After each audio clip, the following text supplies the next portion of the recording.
అద్దిరిపోయే మామిడికాయ చేపల పులుసు ఇది ఎలా తయారు చేయాలో చెప్తానండి. ఛానల్లోకి వెళ్ళిపోదాం రండి.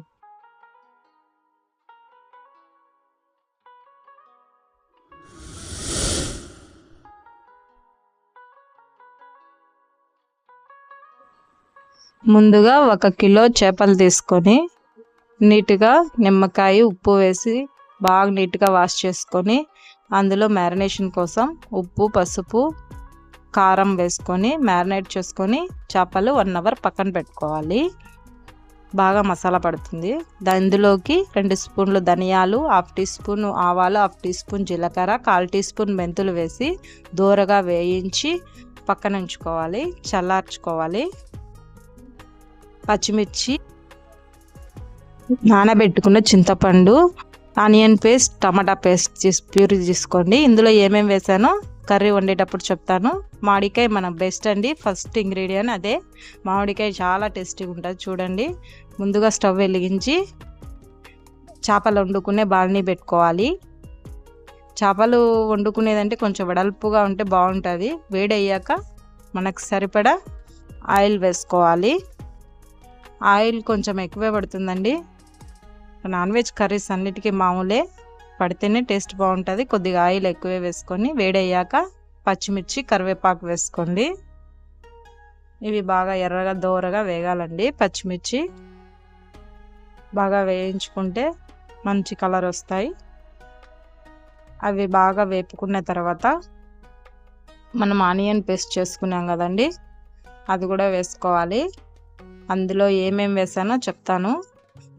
2 ఆనియన్స్ వేసాను, 10-12 వెల్లుల్లి రెబ్బలు, 1/2 ఇంచ్ అల్లం వేసానండి. వేసి మిక్సీ వేసినది ఇది కూడా దూరగా ఎర్రగా వేగాలి. ఇది ఆయిల్ పైకి తేలాలండి, అప్పుడు టేస్ట్ బాగుంటుంది. ఇందులో ఇప్పుడు 2 టమాటాలు మనము మిక్సీ వేసి పెట్టుకున్నాం, ప్యూరీ చేసుకున్నాం కదా, అది కూడా వేసుకోవాలి. 2 పెద్ద టమాటాలు వేసానండి. మన కర్రీకి మనకు గ్రేవీ రావాలి కాబట్టి వేసాను. ఇది కూడా బాగా వేయించుకుంటే మంచిగా ఆయిల్ పైకి తేలేంత వరకు.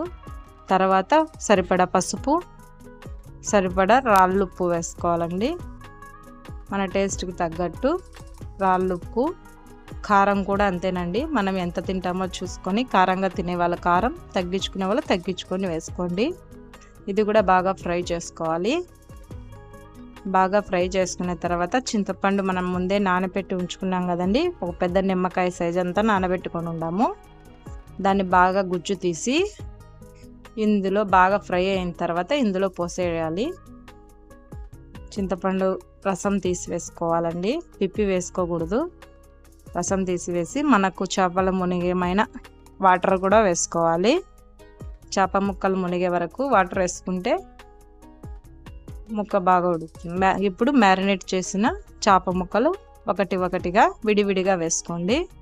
పులుసులో, మరిగే పులుసులో వేసుకుని ఇంకా వాటిని కదల్చకుండా మనము గిన్నెతోనే తిప్పుకుంటూ ఉండాలండి. గరిటె పెడితే మనకు విరిగిపోతే పులుసు అంత బాగుండదు. ముక్కలాగా ఉండాలంటే మనం విడివిడిగా వేసుకొని గిన్నెతోనే తిప్పుకుంటూ ఉండాలి. నచ్చితే లైక్ చేయండి ప్లీజ్ అండి. టేస్ట్ చూసి మీరే చెప్తారా, అదిరిపోతుంది. ఒకసారి లైక్ చేసుకోండి ప్లీజ్. ఇట్లా గిన్నెతోనే తిప్పుకుంటూ ఉండాలి. తర్వాత మనం మిక్సీ వేసుకున్న పౌడర్, ఇప్పుడు ధనియాలు, జీలకర్ర ఇవన్నీ వేయించుకున్నాం కదా, వాటి మిక్సీ వేసుకుని ఆ పొడి వేసుకోవాలి. పొడి వేసిన తర్వాత కూడా ఒక 2 మినిట్స్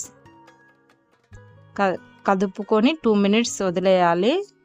మొత్తం ఒక 10 మినిట్స్ పడుతుంది చేపలు ఉడికేదానికి. మూత పెట్టుకొని ఉంచుకోవాలి. ఇప్పుడు మామిడికాయ ముక్కలు కూడా వేసుకోవాలండి, మెయిన్ ఇంగ్రీడియంట్ అండి. టేస్టీ చాలా బాగుంటుంది దీనివల్ల. మామిడికాయ ముక్క అన్నంలో వేసుకుని తింటే భలే టేస్టీగా ఉంటుంది. నచ్చితే లైక్, షేర్ అండ్ సబ్స్క్రైబ్ అండి.